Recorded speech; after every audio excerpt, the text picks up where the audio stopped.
we are back again, and man, I like that exhaust. What a difference. But I think what I'm going to try to do today is start to get the intake manifold changed out. I've got my gaskets, I've got my intake manifold, so I think that's what I'm going to do. First thing I'm going to need to do is get the hood open and probably pull off the side skirts in the front. So that'll give me better access. That's what we're going to do. Yeah, he's kind of a wide boy. But yeah, I think once I get the air cleaner off, I may even have to take it down to the alternator. We're going to have to drain the radiator. Hopefully I don't have to break the AC compressor loose, but we will see. Doesn't look like it's going to be too bad, but I probably will take these skirts off.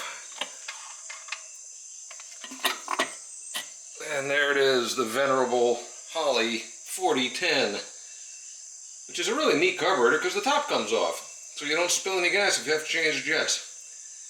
But it didn't do too well. No choke gang. And so they canceled it back about a month after Dad bought this in the late 90s. Conveniently, Summit has recently, I guess, purchased the rights to it, and they are branding it as a Summit carburetor. So you can actually get rebuild parts, which I did through Summit the last time I put this thing back together. You can get all the gaskets and everything. It's pretty neat, which is actually really cool. And all of the Holley stuff, like that adjustable secondary vacuum springy thing and all that stuff, that all fits. But that's going to be going away eventually. So,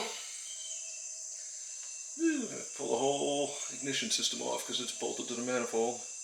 I don't know if that new manifold has those bolt holes, so that ought to be interesting. We'll see where that ends up. But everything else looks pretty good. So now we're just going to remove a few more things. Alright, so I am taking my time and moving on. You won't forget about me when I'm gone. Anyway, so we've got the upper radiator hose off. It's getting drained. We're getting close. And took the side panels off, which was easier than I had expected. It was just the two bolts at the top. They're actually just clipped underneath the fender, which is nice. For, oh, I don't know, 25 years old. She's not doing too bad. The new intake is going to be something. I think it's a little taller than this. Not much. I'm hoping I've still got some mounts for the coil. We will see. Ballast resistor down there. See my water temperature gauge sender. Going to have to put another one in for the Holley. I'm not quite sure what I'm going to do with the PCV. I think maybe just go to a vent and a catch can because I don't want that going into the intake. Got my vacuum for the brakes and other stuff. Brakes, transmission, I guess, and other stuff. And actually the interior flapper movement, I suppose. I'm going to have to pull the alternator and the AC compressor to clear stuff. A little street elbow action going on in there. But it's worked. It ain't leaking. Let's see. Not too bad. The other thing I'm not quite sure what I'm going to do with yet, but I may have to do something, is this radiator does not have a catch can. It actually pukes back into itself. I don't know that that makes a lot of sense. Because that explains why it tends to puke if it gets a little hot. So I'm not quite sure what I'm going to do with that yet. Have to do something. And end up having to empty the fuel lines. That new exhaust looks so good. It clears the starter. Nice. I don't know that I'm going to need to put the big heat shields back. Still got the one on the header, but that's not bad. We're going to be doing a full tune-up on this at some point. We're going to go full plug, you know, plugs, wires, cap, rotor, everything. Because I haven't done that since I've had it, and it's probably never been done. Probably all original. Still runs good, but it's probably all original. So we will see how we're going to make all of that work. But still moving. Alright, we're getting there. Found a little vacuum fitting that was kind of loose, so there may have been a little bit of leak, but not too bad. Got everything pretty much disconnected. This taped one goes to the back. Now I'm just kind of documenting the direction that that distributor is pointing before I pull it out.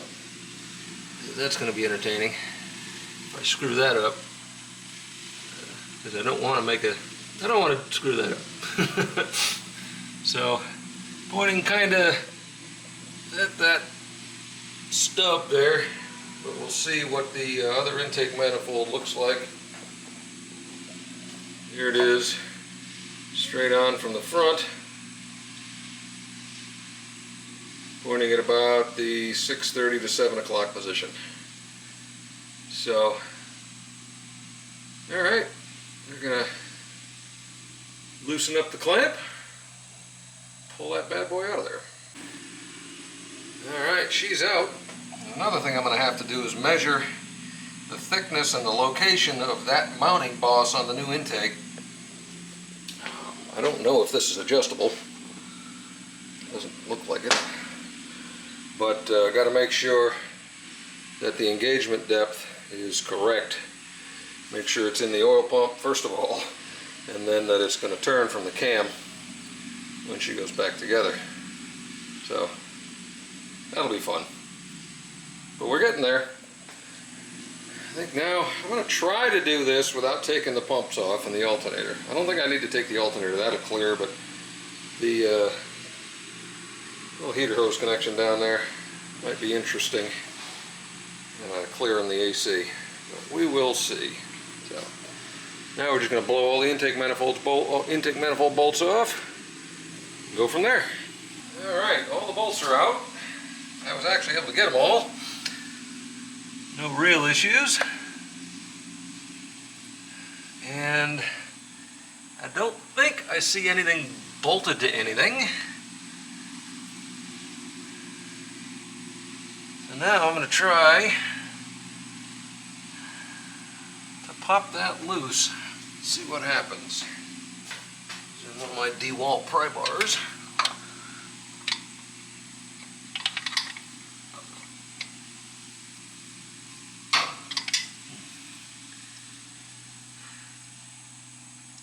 This ought to be entertaining.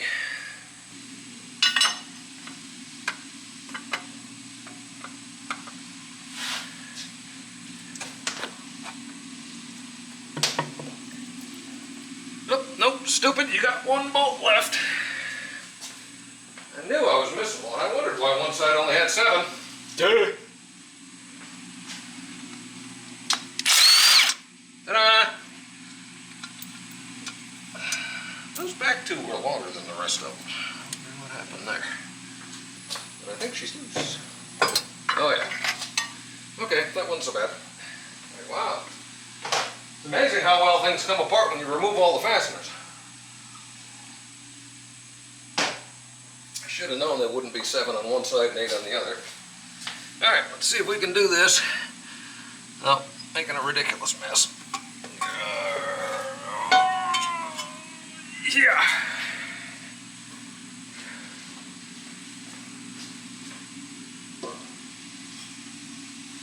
Alright, let's see what we got.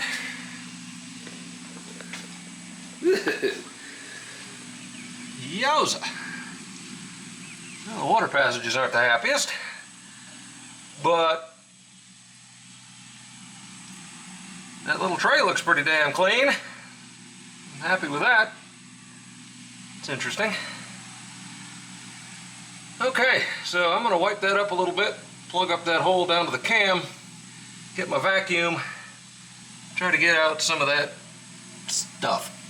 Alright, so we got those passages cleaned out, wasn't too bad. Now we take a look at the valves. There's a little bit of carbon, but not too bad, pretty consistent. A little bit of oil built up in that bottom little housing there, but the new intake doesn't bother with that stuff.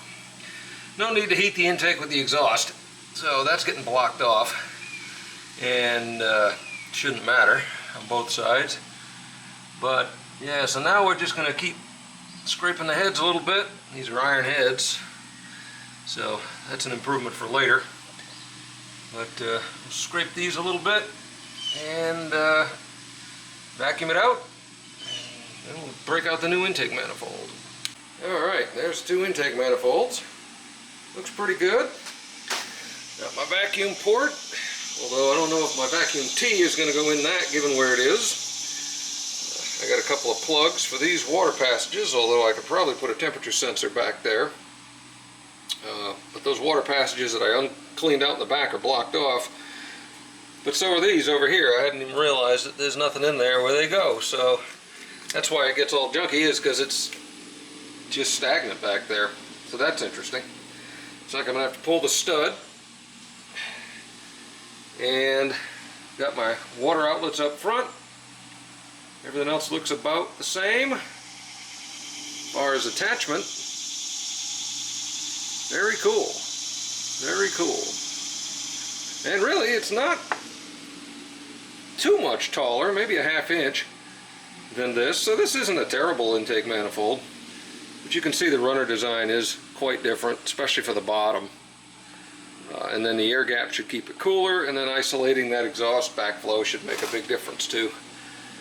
For that, we don't need emissions where we're going. It's a 1937 Ford. It didn't have emissions other than making them. I'm going to have to take some dimensions here and here. Feels pretty close, but we'll just have to make sure that we're not too far out of whack. If anything, I think that this may be a little higher, but we'll take a dimension there and see what that's going to do. And then I'm going to just start swapping some of this stuff over. We may be close to putting this bad boy back on. So, here we go. So we're getting there. Got my stuff in the intake manifold. I decided I was going to mount the Holley water temp sensor up front. And I put the one for the gauges in the car in the back, just because I could. It's not going to hurt it. I have done a heat delete, because who needs it? I say that and I'll be complaining at some point that I needed it, but my goodness, I don't think I've ever used it. And most of the time the stuff that I'm intending to do with it, it's always so bloody hot. So just get rid of the hoses, free up a little bit of space. And so now I got to clean the bolts because they're flipping filthy. I'm not quite sure why.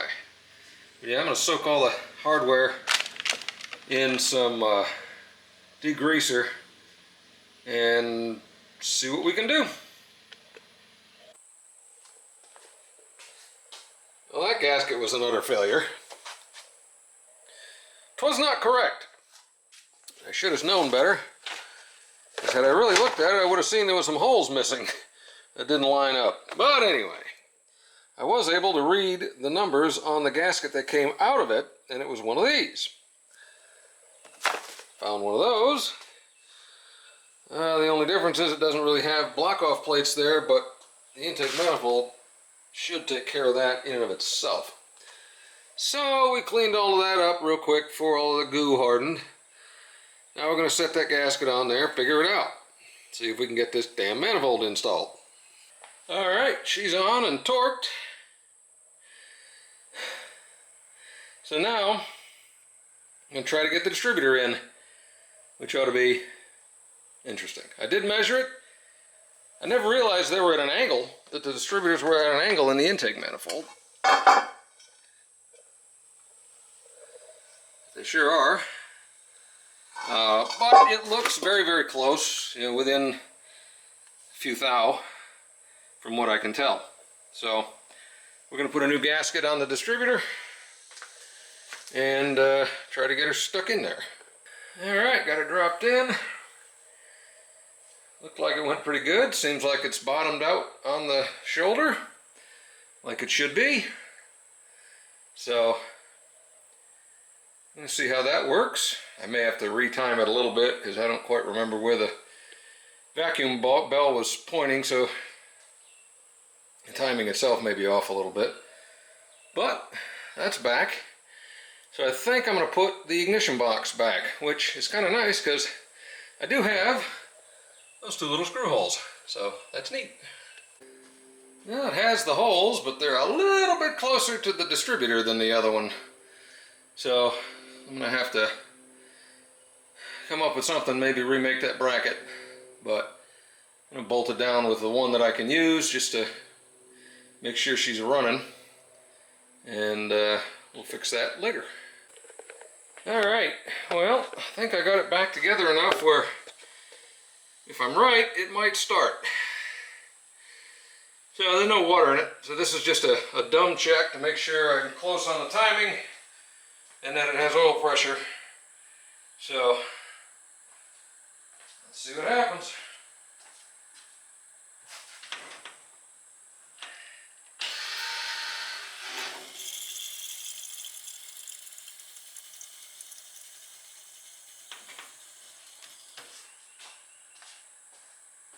Alright, no leaks. We got the squirt. Hit it.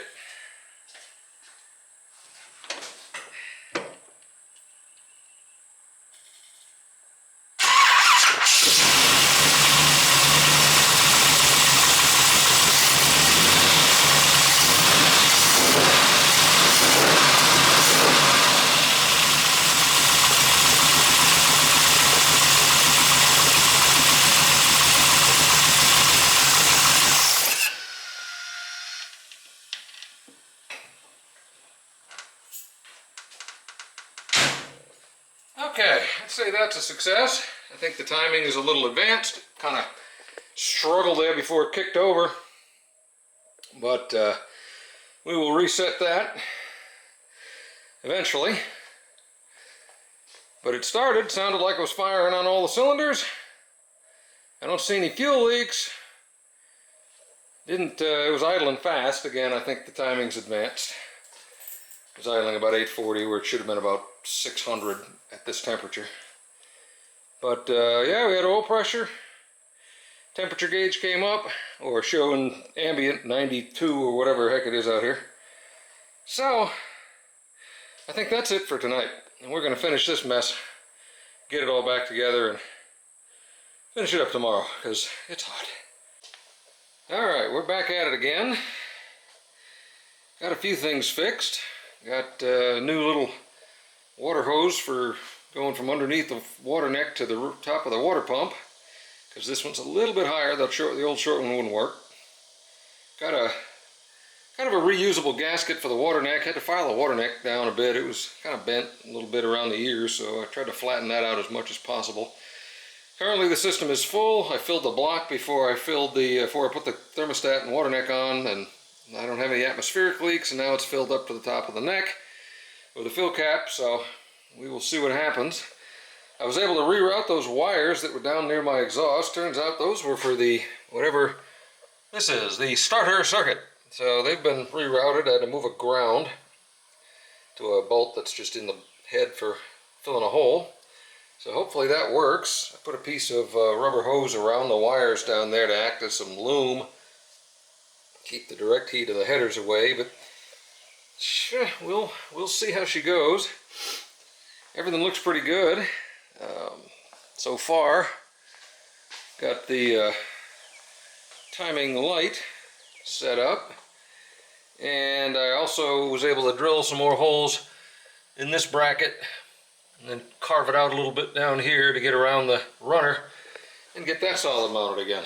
So I think we're in pretty good shape. So I am going to try to start this thing up and let it warm up, see where my leaks are, if any, and try to check the timing, and hopefully we're back in business. So, back in a second.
Not too happy at all.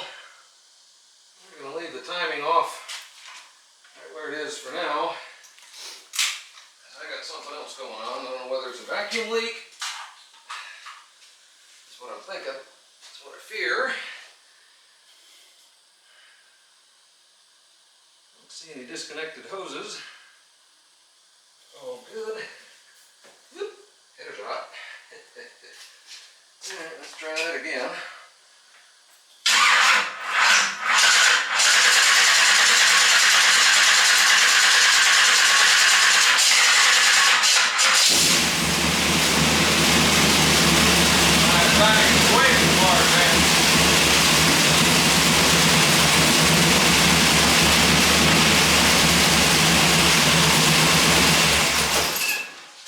Timing is way too far advanced. All right, let's finish this thing up. So, I found that the timing was about 40 degrees too far advanced. I knocked that back to 12 before. That worked. Had to readjust the mixture on the carburetor a little bit, and I also found a vacuum leak. You can see that little thing in there. The tube for the transmission kickdown is disconnected at the transmission, so that was causing a, if you could hear that backfire out of the exhaust a little bit, we had a lean cylinder, and as soon as I plugged that up, that stopped. So now she's good. The only thing I don't really like is my temperature probe back here, because I think it's, I don't know how much water gets into that, given that it's a dead end. I don't know how that works. Because it's reading low, I think. I obviously can't read this one, but certainly the thermostat opened. It's, I would guess, 180, 190 right now. That's reading maybe 170. So I may move that one back up to the front on the other side underneath the air conditioner compressor if I can. And if nothing else, that will save me, because that port can be used to reactivate the heater if I wanted to, which would be handy. Then I just have to run from there to there and then run this one back to there. So if I ever wanted to put the heat back in it, I've got a port. Alright, so I think we're going to tie it up there. This one's been kind of long.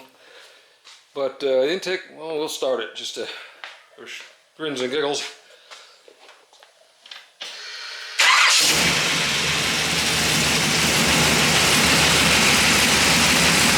So she's running good. I'm pretty pleased with how she's doing. The back parts of the running boards aren't getting hot either, which is kind of nice.